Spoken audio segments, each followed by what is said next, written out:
Bonjour à tous. Est-ce que vous m'entendez bien, Dominique? Au niveau de son, ça passe? Très bien, très bien.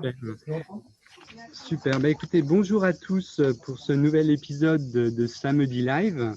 Aujourd'hui, nous avons la chance d'accueillir Dominique Morel, qui est médiateur, formateur également, qui a un passé, puisqu'il exerçait avant en tant qu'expert comptable et commissaire aux comptes, et qui est aussi très engagé au point de vue associatif, puisqu'il est engagé notamment auprès de la LICRA. Il est le trésorier de la LICRA et son délégué à la formation,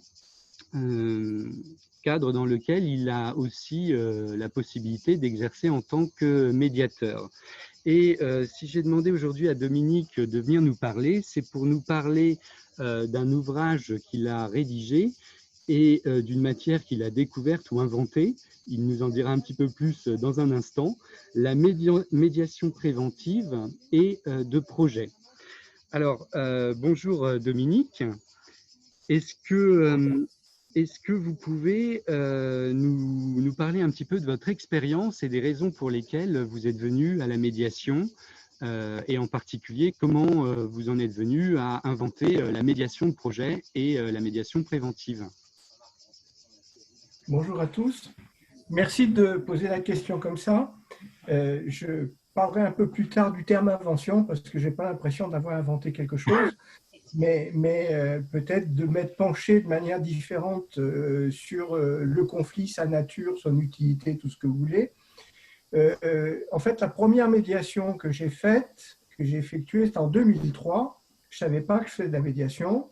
C'était sous l'égide du bâtonnier de Paris, puisque j'étais, en tant qu'expert comptable, j'avais une grosse clientèle d'avocats, et les avocats entre eux n'échappent pas au conflit. D'ailleurs, c'est un excellent exercice de formation, parce que j'ai l'habitude de dire que quand les avocats sont fâchés entre eux, ils ne se parlent plus, ils s'écrivent « mon cher ami ». Quand un avocat appelle « mon cher ami » à l'autre avocat, c'est qu'il est pas en bon terme avec lui en général. Puis ils prennent des avocats pour s'exprimer à leur place. Et puis, ça se fait sous l'égide du délégué du bâtonnier. Alors, j'ai l'habitude de dire, il y en a 7 autour de la table parce que chacun prend 2 avocats. Et moi, mon rôle, c'était de faire parler ceux qui veulent plus parler et puis faire taire ceux qui voulaient parler à leur place. Bien. Et de fil en aiguille, alors j'ai fait ça se passait au Conseil de l'Ordre. C'était un gros cabinet, il y avait plein de protagonistes. Et j'ai découvert le conflit. Et comme par hasard, on m'a inscrit sur la liste des experts assistants légués ou bâtonniers pour des arbitrages. Je ne savais pas, il faisait une vague confusion entre, enfin pas vague, elle était complètement totale, la confusion entre l'arbitrage, la conciliation et la médiation. Et j'ai reçu un papier pour me former à la médiation. Donc j'y suis allé et ça m'a passionné. Je me suis structuré et j'ai beaucoup investi de temps sur ces aspects. La réputation s'était faite en matière de litige entre avocats ou de différents avocats et j'ai commencé à opérer comme ça. Et puis de fil en aiguille, je me suis rendu compte que les gens qui étaient rentrés en conflit n'avaient pas validé un minimum de choses avant de s'associer. Donc j'ai commencé à travailler sur pourquoi les gens ne validaient pas leurs valeurs, définissaient pas leurs projets et se retrouvaient 2-3 ans après en train dans de graves différends à traiter. Et de fil en aiguille, j'ai bâti, élaboré un certain nombre d'outils parce que j'accompagnais des avocats dans l'esprit de la médiation quand ils se séparaient pas en tant que médiateurs de certains de leurs confrères.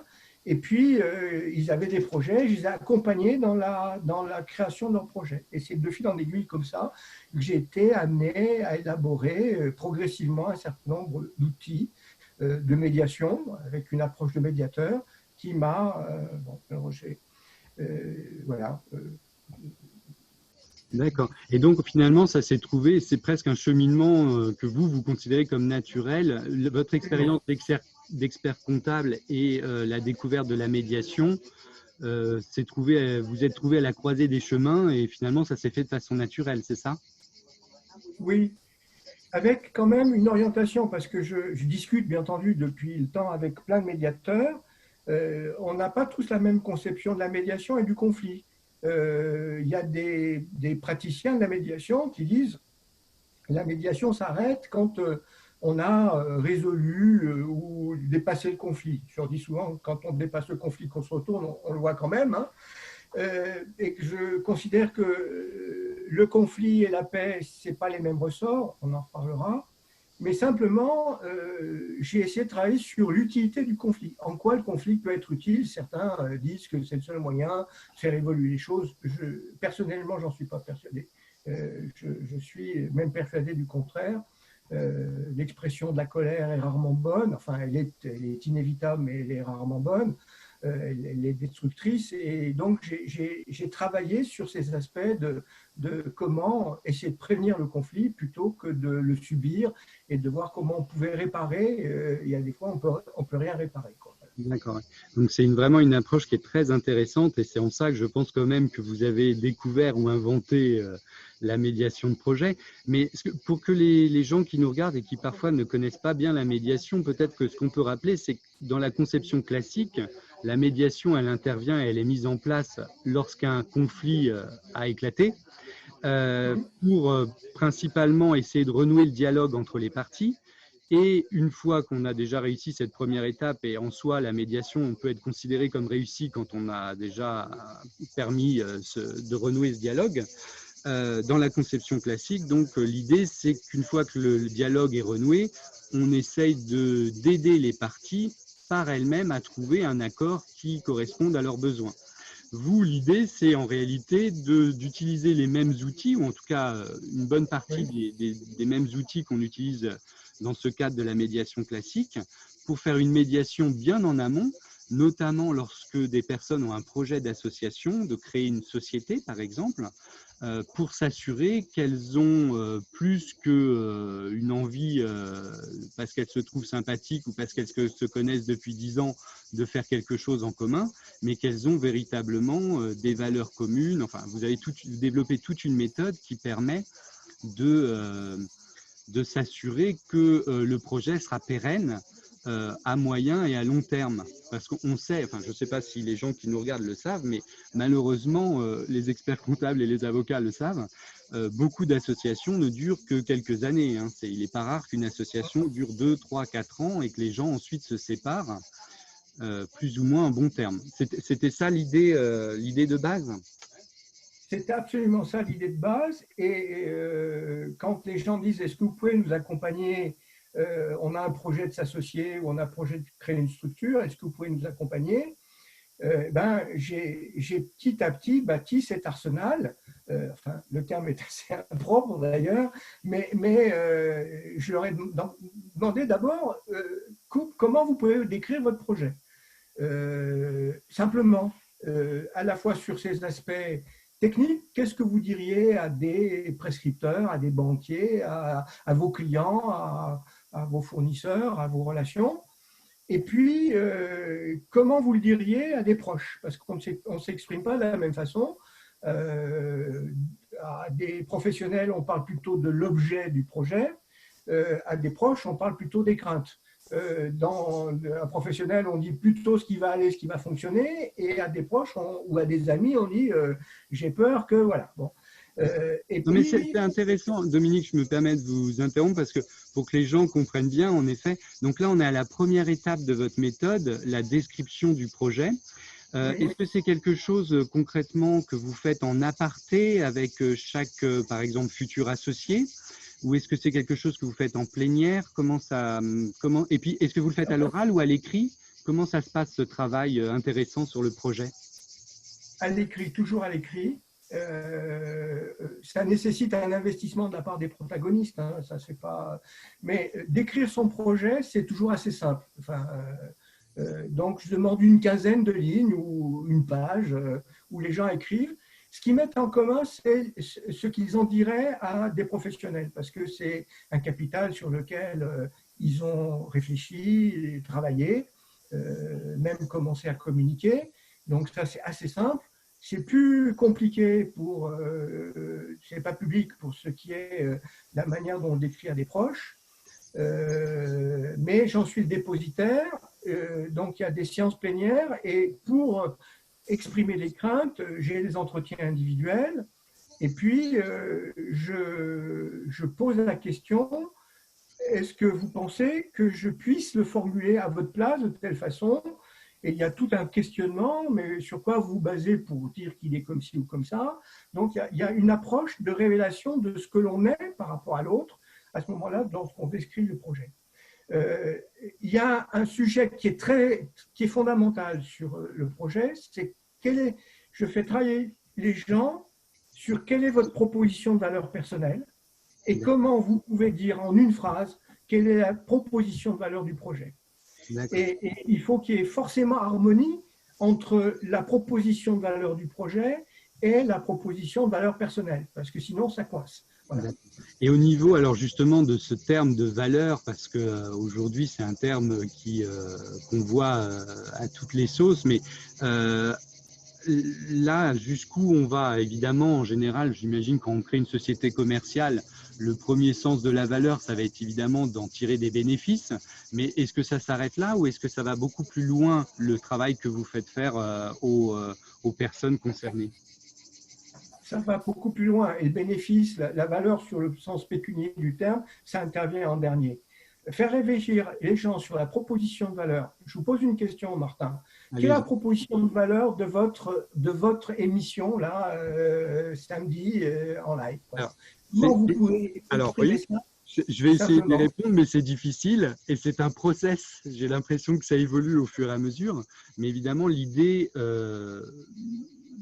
simple de base, c'est de faire connaître au plus grand nombre les solutions négociées, parce que je suis convaincu que la demande doit venir des personnes concernées si elles pensent que c'est une bonne chose pour elles et qu'elles ne sont pour l'instant pas assez informées de ces possibilités.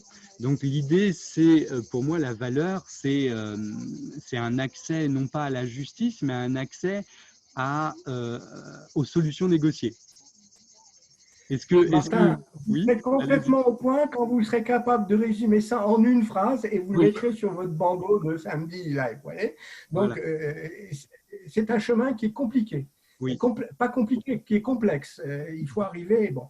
Ensuite, je fais travailler sur les valeurs en général, pas les valeurs pécuniaires, les valeurs en général, où je fais travailler les gens, là encore, sur un descriptif, sur pourquoi ils ont choisi ce métier, s'ils ont une référence professionnelle. Alors chez les avocats, s'il y a quelqu'un qui prend Tétinger comme référence professionnelle et un autre prendrait Collard, on sait vaguement qu'il y aura un problème à l'arrivée. Enfin, c'est de la caricature, ça. Mais bon, je vais travailler sur l'argent. Qu'est-ce que représente l'argent en termes voilà.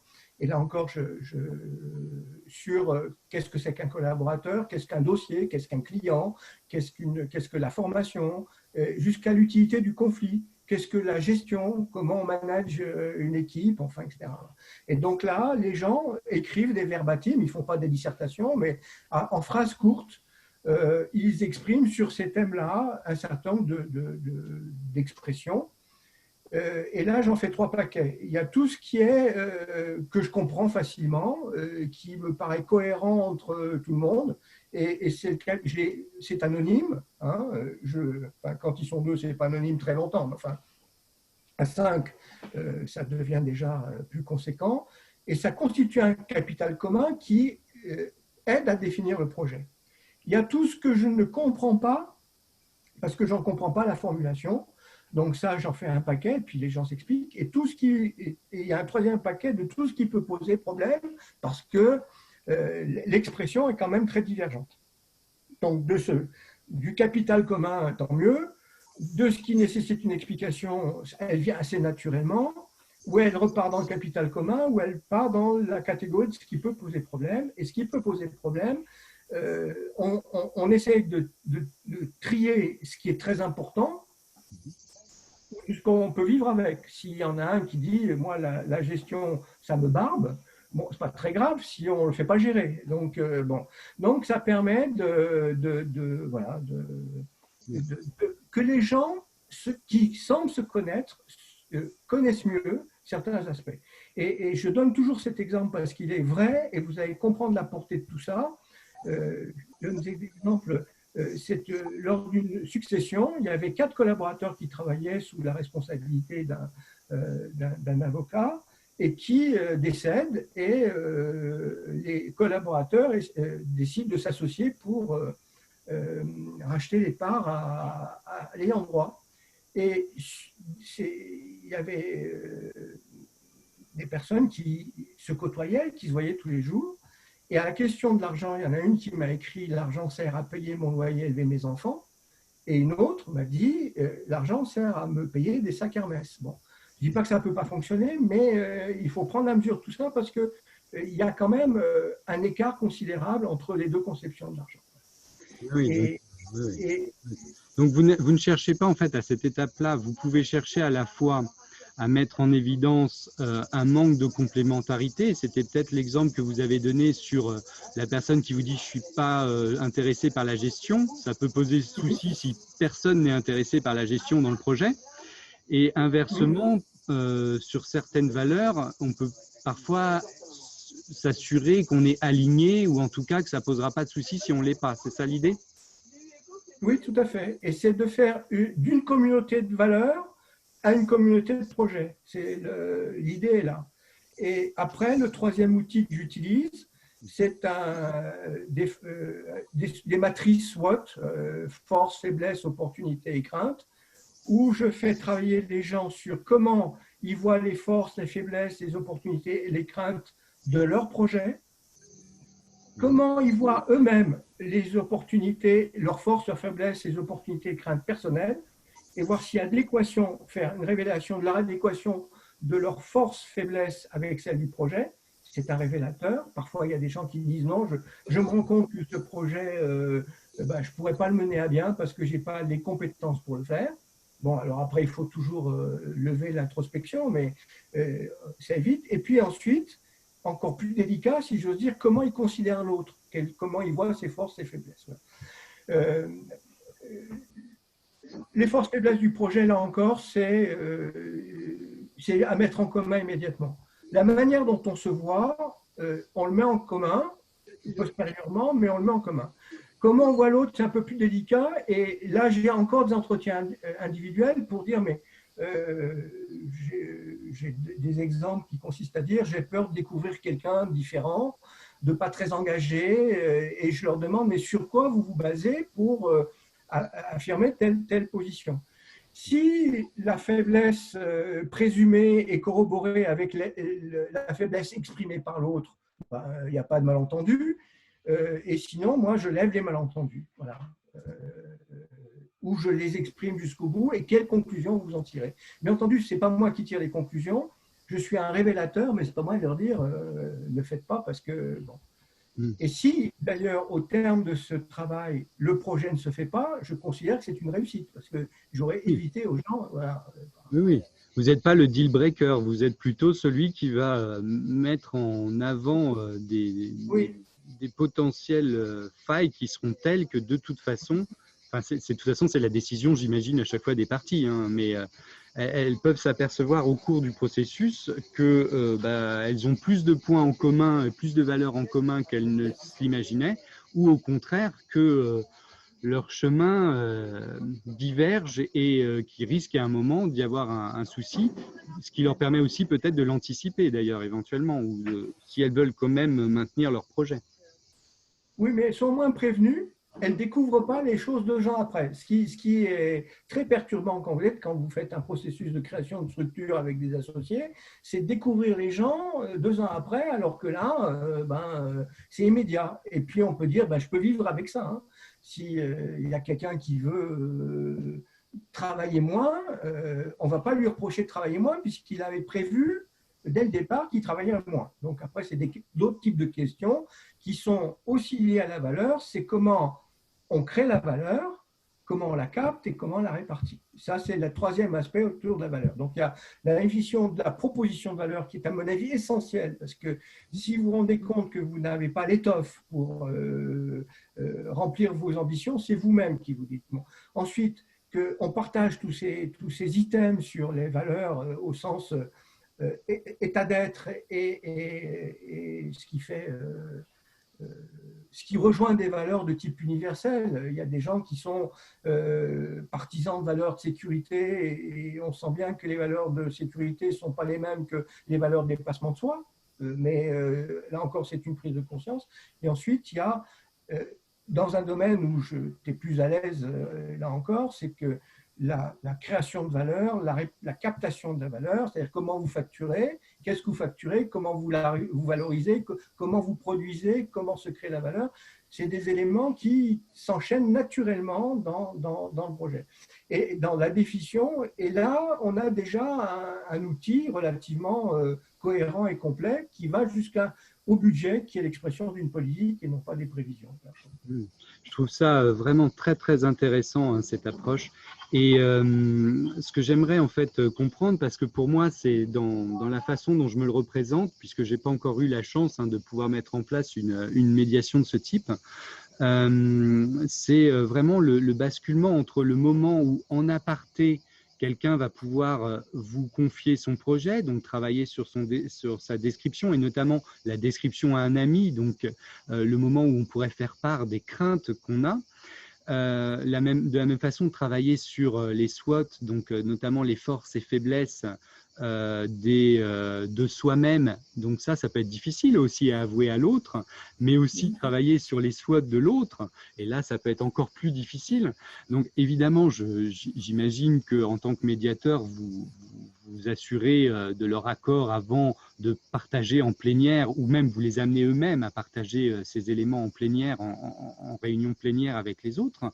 Mais c'est quand même le moment qui me paraît difficile finalement, puisque vous êtes un tiers impartial, neutre, indépendant en tant que médiateur, donc les gens vont sans doute facilement se confier à vous.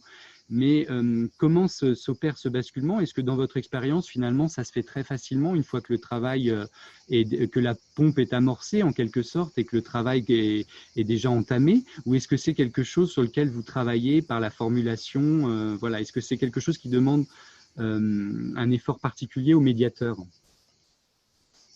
Oui, c'est très important le questionnement et c'est des techniques de médiation. Si vous demandez à quelqu'un pourquoi vous dites ça, je ne suis pas sûr que j'ai une réponse très précise. Si vous demandez à quelqu'un, il vous dira parce que, on tourne un rond. Si, au lieu de dire pourquoi, on dit sur quoi vous vous basez pour exprimer ça comme cela, vous avez une formulation qui n'est plus du narratif ou une référence à quelques faits plus ou moins précis, mais à une réflexion qui a déjà eu lieu et qui est basée sur un constat qu'on peut formuler ou pas. Ensuite, il y a la deuxième question, mais c'est la même chose, j'y reviendrai sur le traitement de l'erreur parce que c'est aussi très important, le statut et le traitement de l'erreur dans les organisations. Si vous dites en quoi c'est important pour vous ou en quoi ce n'est pas important pour vous, déjà on fait un tri. Et le travail du médiateur, en dehors de sa formulation pour assurer la pertinence de ce qui est exprimé, c'est de dire, si vous aviez à lui formuler ça, sans que ça parte en vrille, comment vous le feriez?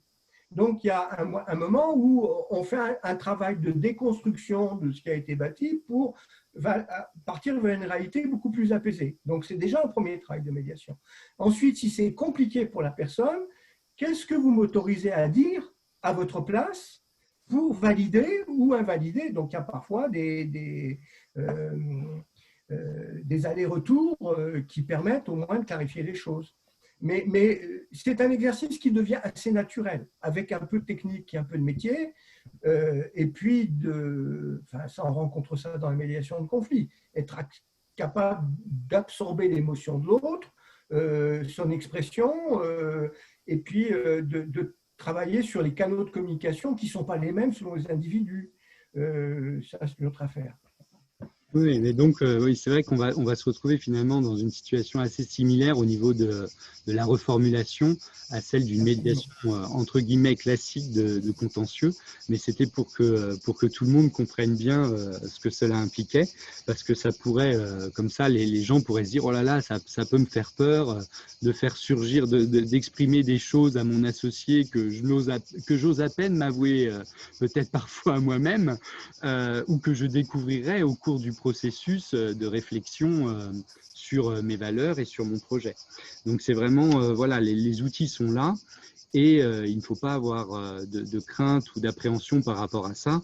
Il est possible d'exprimer ses émotions et de les accueillir soi-même et de les faire accueillir à l'autre. C'est vraiment des outils qui existent et qui sont faits pour ça en médiation. Alors donc, pour résumer ce que vous nous avez dit sur votre méthode, évidemment, je ne vais pas entrer plus dans les détails, on ne va pas pouvoir aujourd'hui aller plus dans les détails, mais je remontre votre ouvrage qui est aux éditions Médias et Médiation, disponible aux éditions Médias et Médiation, La médiation préventive et de projet de Dominique Morel, pour tous ceux qui nous rejoindraient en cours de route. Et vraiment, je conseille la lecture de cet ouvrage qui, à mon sens, est unique. Voilà, il n'y en a pas d'autre, donc c'est pas compliqué, lisez-le. Il est véritablement, c'est une pensée originale et unique et qui me paraît vraiment porteuse de beaucoup de choses et très très utile pour prévenir notamment les conflits et pour tout simplement bâtir un projet quel qu'il soit. Et c'est justement la question que je voulais vous poser, vous, de votre expérience d'expert comptable et de commissaire aux comptes, qui interveniez notamment auprès d'avocats, vous avez développé cette méthode et cette méthode de médiation de projet, notamment auprès d'avocats qui voulaient s'associer, bon, ou auprès de personnes qui voulaient s'associer, créer une société commerciale, par exemple. Mais est-ce que finalement, cette méthode, elle n'est pas transposable dans bien d'autres domaines? Est-ce qu'elle n'est pas transposable en matière familiale, par exemple? Est-ce qu'elle n'est pas transposable en matière de succession, de divorce? Est-ce qu'elle n'est pas transposable en matière de contrats entre partenaires commerciaux, pour notamment lorsque la relation va durer? On peut imaginer des contrats de distribution où ça pourrait être utile. Est-ce qu'elle n'est pas transposable aussi en matière préventive pour tout ce qui est entreprise en difficulté? Est-ce que c'est quelque chose auquel vous avez réfléchi et est-ce que ça vous paraît être, voilà, est-ce que votre méthode vous paraît transposable dans ces domaines? Alors, je crois que ma méthode, elle est transposable chaque fois qu'il y a une activité humaine et que les gens ont à collaborer ensemble sur un projet. Il y a des choses que je n'ai pas expérimentées, mais vous avez évoqué la famille ou les successions. C'est sûr que en face de gens en difficulté, je prends cet exemple, mais je ne l'ai pas expérimenté, mais je l'approcherai de cette façon-là, qu'on fasse décrire à l'époux et à l'épouse en difficulté qui sont en train de divorcer, comment ils voient leur projet de vie après et comment ils voient leur projet de vie par rapport aux enfants et qu'est-ce qu'ils cherchent à travers le divorce, ce qu'ils veulent préserver. On est dans une autre attitude que de s'insulter et d'essayer de trouver des torts réciproques aux gens pour préserver un certain nombre d'intérêts. Et je crois que cette méthode, elle peut s'appliquer dans la connaissance qu'on a de soi-même et de la manière dont on exprime son agressivité, parce que j'utilise ça aussi. Et par contre, moi, je l'ai expérimenté dans d'autres domaines qui sont la conduite du changement ou la gestion de projet, une fois dans des sociétés très, très importantes, parce que une entreprise, c'est une organisation dans laquelle il y a de l'humain. Gérer des humains, c'est déjà un projet. Il y a des finances, c'est un projet. Il y a des marchés, comment on arrive à gérer un marché, comment on arrive à gérer une production, tout ça, c'est des projets. Et il y a un petit cousin sur lequel j'ai travaillé qui est la médiation anticipative des risques industriels.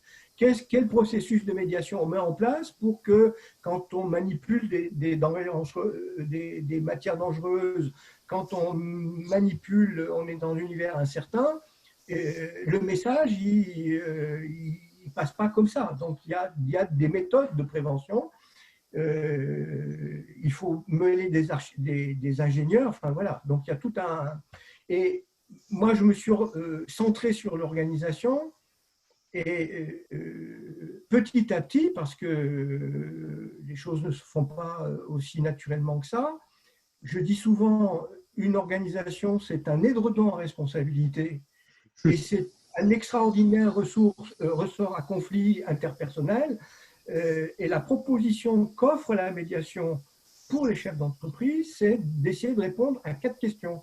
Quel est le statut de l'erreur dans mon organisation? Comment j'y fais face? Est-ce que je la sanctionne ou est-ce que je mets en place des dispositifs pour la réparer?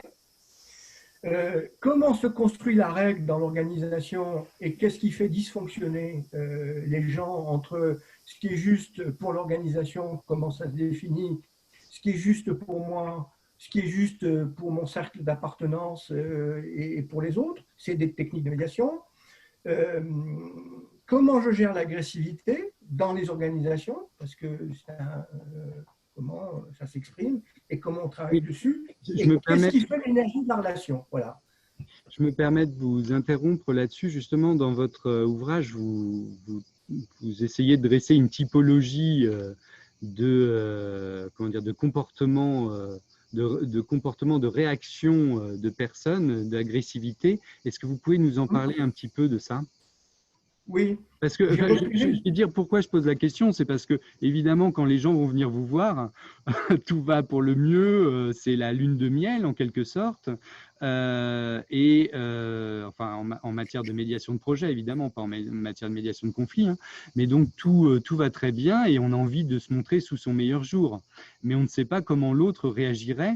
Et vous proposez justement un travail sur l'anticipation de la réaction de l'autre. Oui, il y a des fois où ce n'est pas nécessaire parce que l'expression d'agressivité elle se fait même pendant l'exercice de médiation. Donc là, le travail se fait naturellement. Puis il y a des gens, enfin je le dis souvent, quand vous avez ce que j'appelle moi des expressions de pouvoir qui sont légitimes, il y a des fois on me dit mais on ne va pas perdre son temps à essayer d'expliquer comment on dysfonctionne, quoi. Donc, mais c'est intéressant parce qu'au moins les autres savent que… mais c'est particulièrement quand les gens s'entendent particulièrement bien que je vais faire cet exercice. Parce que entre une aide froide et silencieuse et puis une réprobation critique, il y a un pas qui n'est pas le même et il y en a des gens qui passent leur temps à critiquer, d'autres qui disent rien, mais qui explosent au bout de 6 mois parce que ça s'est empilé comme un millefeuille. Il y en a qui sont autodestructeurs, d'autres qui sont dans le sarcasme, d'autres qui sont dans l'irritation manifestée, d'autres dans le ressentiment. Enfin, et donc, je fais s'exprimer les gens, mais c'est valable dans une équipe. Vous faites fonctionner une équipe de 10 personnes, vous pouvez faire des exercices de dire, vous savez, dans tel type de circonstances, un tel, vous avez bien compris qu'il fonctionne comme ça. Donc, ça permet de repérer des signes avant-coureurs, et c'est très utile pour soi-même dans les relations qu'on a avec les autres, d'essayer il y a des choses très importantes qui peuvent me laisser de marbre personnellement, et puis des petits détails qui me font complètement dysfonctionner. Je crois que ma femme écoute la conférence, elle doit rigoler, vous voyez. Donc, ah oui, si la mienne écoutait, elle rigolerait aussi. On est tous bien sûr concernés et c'est vrai que du coup c'est un moment finalement qui est à la fois l'occasion d'apprendre à mieux se connaître et à mieux connaître les gens avec lesquels on est amené à travailler, à collaborer ou à vivre, puisqu'on peut envisager aussi une transposition de votre méthode en matière familiale. Ce qui est d'ailleurs le cas, je sais que notamment des praticiens de processus collaboratifs s'interrogent aujourd'hui sur la transposition de cette méthode, donc de la méthode de médiation de projet en matière familiale. Est-ce que justement vous… Je vais revenir là-dessus parce que c'est un exercice qui est relativement rapide. Ça, c'est pas un truc. Parler des valeurs, c'est long. Là, c'est chacun exprime. Il dit, je projette les 18 manières. Et, vous avez identifié, pour que les gens nous comprennent bien, dans votre ouvrage, vous avez identifié 18 typologies. Oui. Bon, évidemment, on peut être sur 2 catégories. C'est pas une vérité absolue, mais c'est quelque chose qui permet d'aider. C'est des indications qui permettent d'aider. chacun lit ça et puis trie, dit ça, je suis jamais, par exemple, je suis jamais cruel. Il y a des gens d'autres qui sont cruels, d'autres qui restent dans l'amertume. Certains manifestent un esprit de contradiction poussé, alors que d'autres boudent. Enfin bon, donc c'est au moins qu'on se connaisse soi-même, on exprime dans quel type de circonstances on développe cette agressivité-là. Et puis, l'autre répète, ben voilà, j'ai bien compris que quand il y avait ça, tu te comportais comme ça. Et puis, on fait des exercices croisés, ça va assez vite.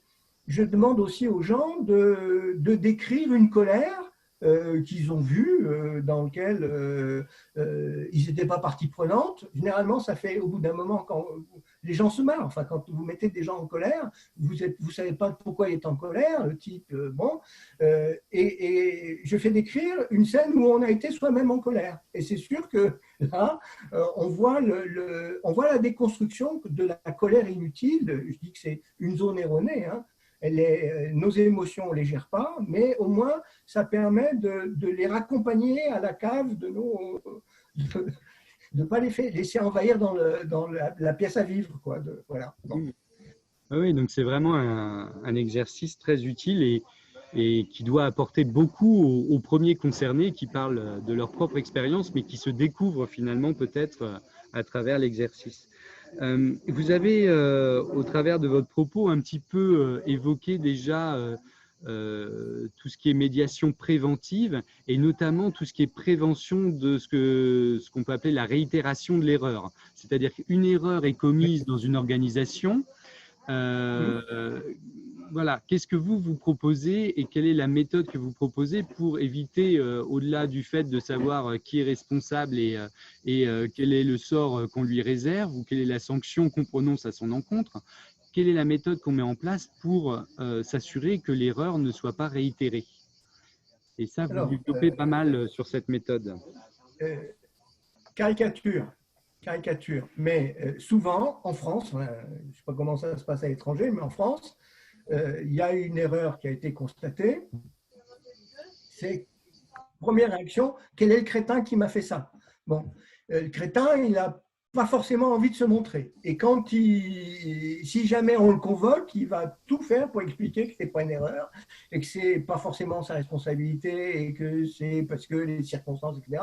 Bon, puis on tourne en rond, ça dure 5 minutes. Le responsable n'est pas content et le responsable de l'erreur, enfin, le responsable du service technique n'est pas content et l'auteur de l'erreur, il n'est pas bien non plus.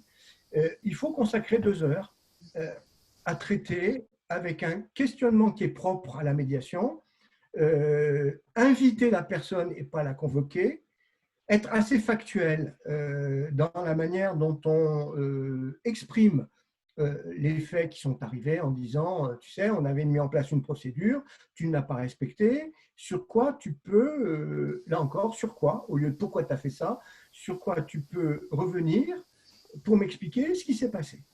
Et donc là, on laisse exprimer les gens tranquilles, on ne les juge pas, on ne les sanctionne pas. Et puis ensuite, une fois que ça s'était… en quoi tu penses que ce que tu as fait est important pour toi? En quoi c'est important pour moi? En quoi c'est important pour l'organisation?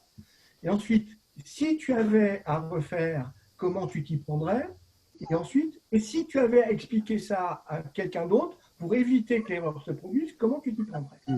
Donc, ces 4 questions, en quoi, c'est l'équivalent du pourquoi dans la roue de la médiation. Le en quoi, c'est le sur quoi, c'est l'équivalent du quoi, qu'est-ce qui s'est passé. Le en quoi, c'est l'équivalent du pourquoi. Le si, c'est comment. Et si, c'est comment dans la durée, quoi. Et puis, il y a une prise de conscience que les gens ne sont pas forcément. Voilà. Donc, ça prend 2 heures. Ouais. Mais donc, un cheminement par le questionnement qui est assez semblable à celui de la médiation classique, mais qui est quand même adapté. Et là, dans ce que vous disiez, finalement, dans l'exemple que vous citiez, le médiateur n'était même pas présent. C'est vrai que c'est quelque chose qui peut être mis en place sans médiateur, sauf qu'en réalité, en cas d'erreur, souvent, malheureusement, les émotions et puis la peur de chaque… Enfin, oui, c'est les émotions d'ailleurs, la peur que chacun voit sa responsabilité engagée ou que ça se retourne contre lui, fait sans doute que l'intervention d'un médiateur serait souvent plus qu'utile, très probablement. Oui, mais là, c'est un enseignement de la médiation. On fait rentrer l'esprit de la médiation d'entreprise et on dit aux responsables, voilà comment vous devez procéder si jamais une erreur se produit. Donc, il y a une transmission de savoir, d'expérience qui se fait assez naturellement. Et ça relève, non pas du miracle, mais si jamais quelqu'un a été violent ou a dit des propos déplacés vis-à-vis du pauvre malheureux qui a commis l'erreur, bon, et je l'ai expérimenté en disant, si vous vous excusez en disant, écoute, pour moi cette affaire n'est pas réglée, mais j'aimerais pouvoir en reparler avec toi, et si j'ai été violent ou si tu considères que j'ai été maladroit, je te prie de m'en excuser. L'auteur de l'erreur, il est complètement surpris parce que la tonalité ne commence pas par on monte dans les tours et après on ne s'explique pas, mais on rentre dans une relation humaine qui est un mode de fonctionnement.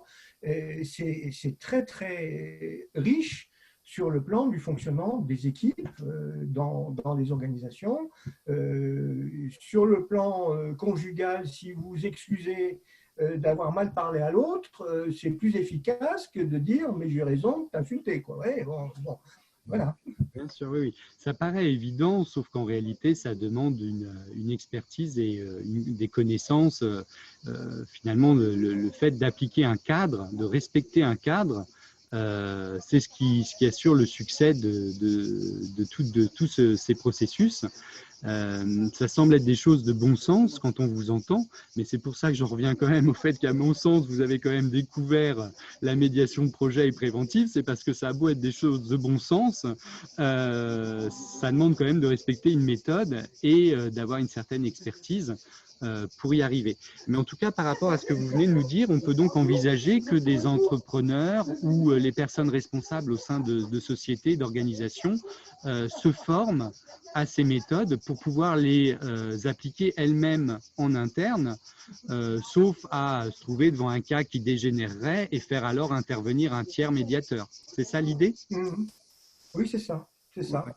Et de créer un contact. Moi, j'interviens souvent après, le projet est lancé, ça fonctionne bien, et il y a une espèce de service après-vente où, tiens, Dominique, on a cette question-là réglée, comment vous feriez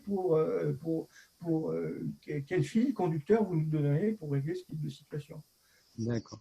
Pour que les gens comprennent bien, les gens qui nous regardent, qui peuvent venir de tous horizons, comprennent bien comment ça se met en place et combien ça va leur coûter, est-ce que vous pouvez nous donner un petit ordre d'idée? Évidemment, chaque situation est différente, mais par exemple, pour une médiation de projet sur la création d'une société entre deux associés, combien de temps en général ça peut prendre? Et combien ça coûte à peu près de mettre en place une médiation de projet? Alors, sur deux On parlera associés, peut-être aussi de l'économie que ça fait, parce que si ensuite ça évite un litige énorme 2 ou 3 ans après, peut-être qu'il faut aussi mettre en comparaison le coût du préventif et de la prévention par rapport au coût. Et là, moi, je peux en parler en tant qu'avocat. Je peux tout de suite dire que quand les choses dégénèrent, ça coûte très très cher. Ou au-delà des dégâts humains, bien entendu. il y a une fourchette que je qualifie de forcément large, hein, mais à minimum, pour deux associés, c'est environ 5 000 euros, ce qui correspond à 5 séances de médiation autour de 1 000 euros. Dans les médiations de conflit, je fais des séances de 3 heures, parce qu'au-delà, ça devient très compliqué pour moi à gérer, parce que la tension est extrême.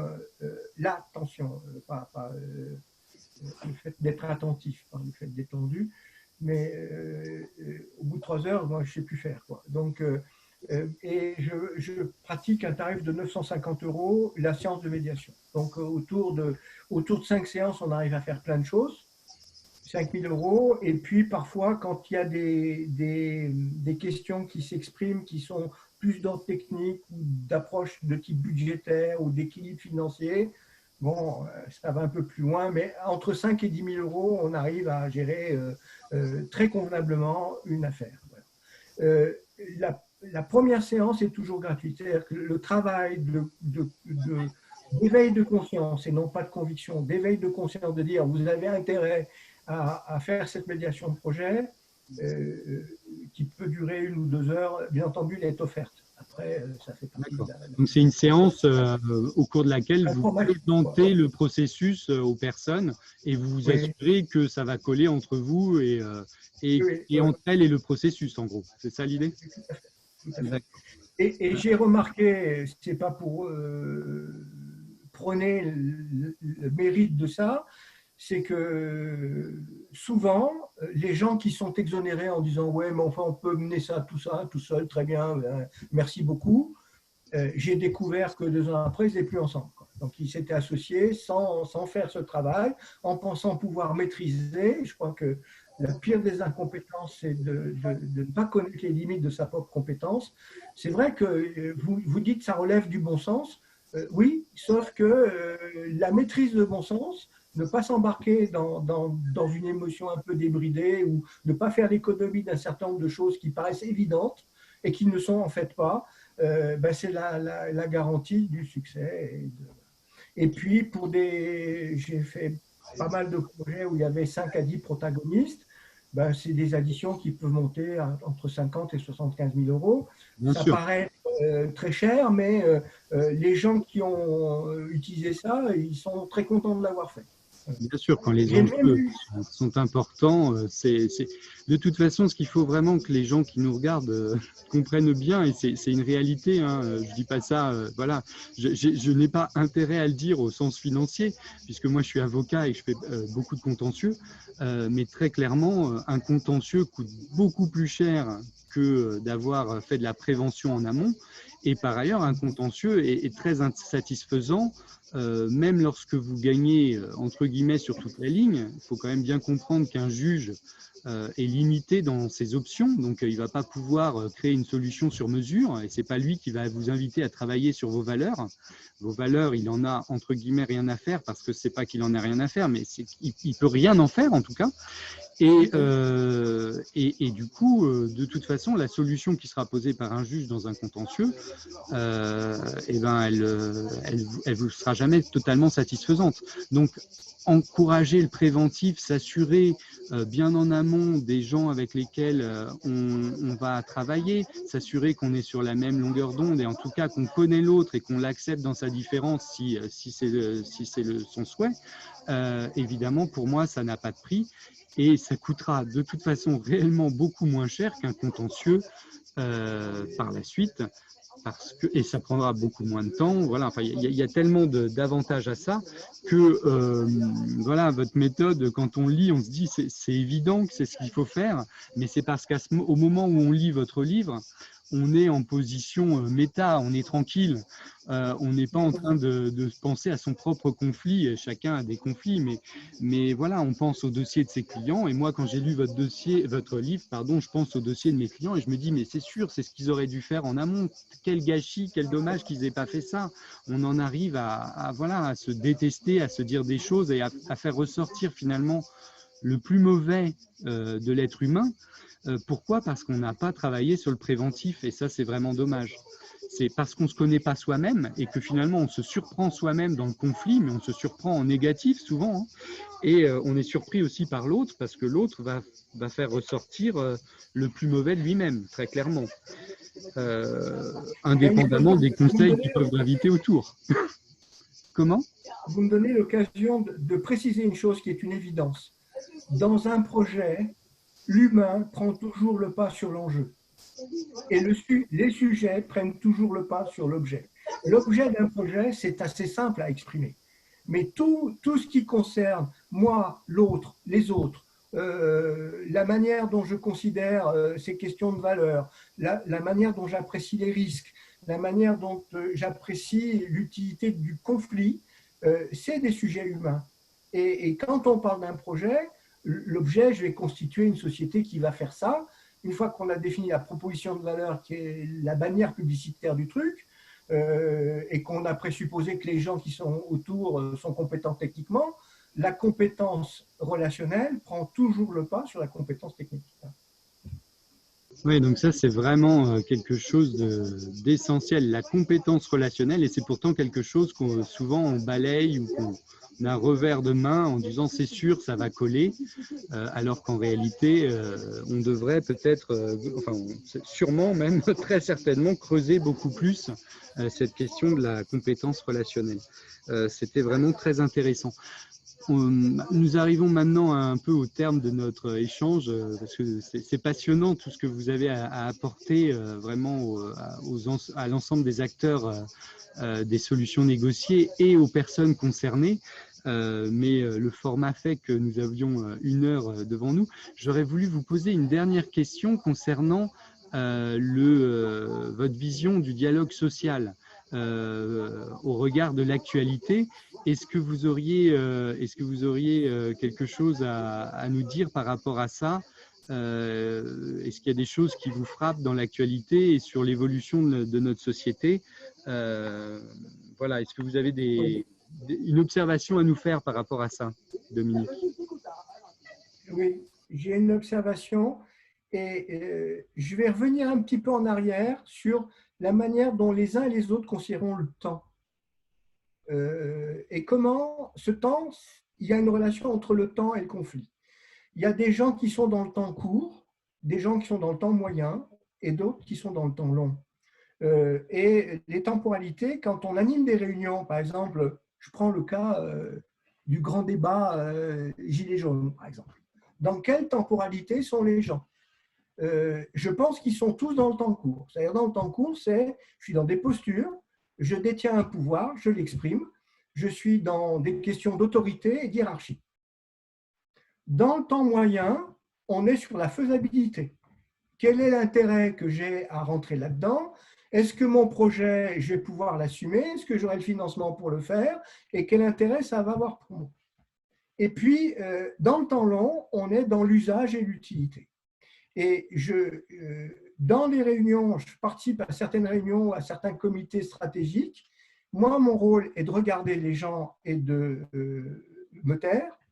Je suis là toujours parce qu'on me l'a demandé. Je vais rendre compte à quelqu'un, mais j'essaie toujours de trier les protagonistes pour savoir dans quelle temporalité ils sont.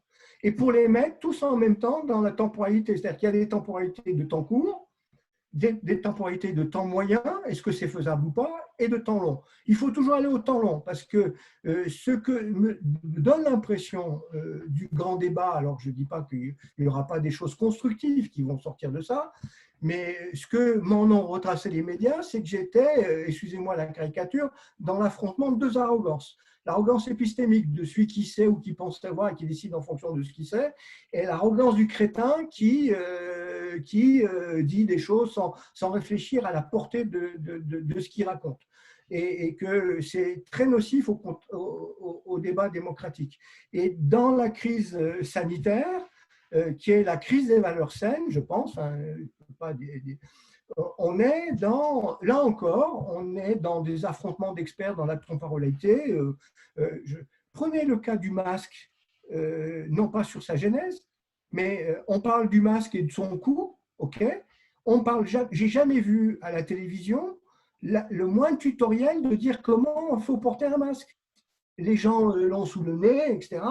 Il n'y a pas, on a l'impression qu'on parle du masque comme une espèce de l'usage, de l'intérêt, mais pas de l'usage. Ouais, donc, bon.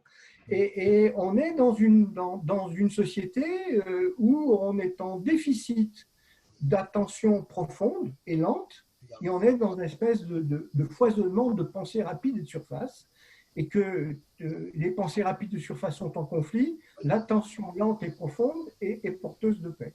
Et on est dans une actualité qui constamment nous ramène dans des arènes de diatribe. Hein. Les gens, ils ne sont pas là pour essayer de faire avancer un débat, mais pour être dans la conviction qu'ils développent d'avoir raison.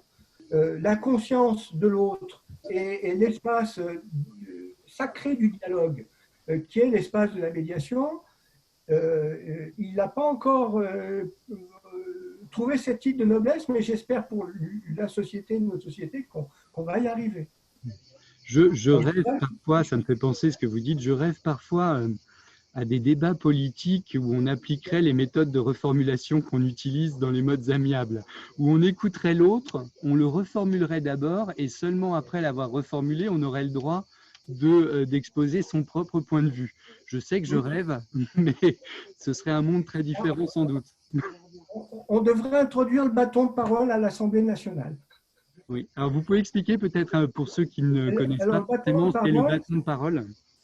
C'est un objet symbolique algonquin, amérindien, quoi, où le responsable de la tribu, quand il avait une question à résoudre, il invitait, il ne convoquait pas, il invitait ceux dont il pensait qu'ils avaient une compétence pour traiter le sujet. Il leur disait, voilà, on a cette question à régler, et il tendait le bâton de parole, qui est un objet sculpté, enfin, avec des plumes, enfin, bon. Celui qui prenait le bâton de parole le prenait, s'exprimait avec un objectif, c'est d'être compris par les autres. Et puis, une fois qu'il avait cette conviction d'avoir été compris par les autres, il tendait le bâton de parole.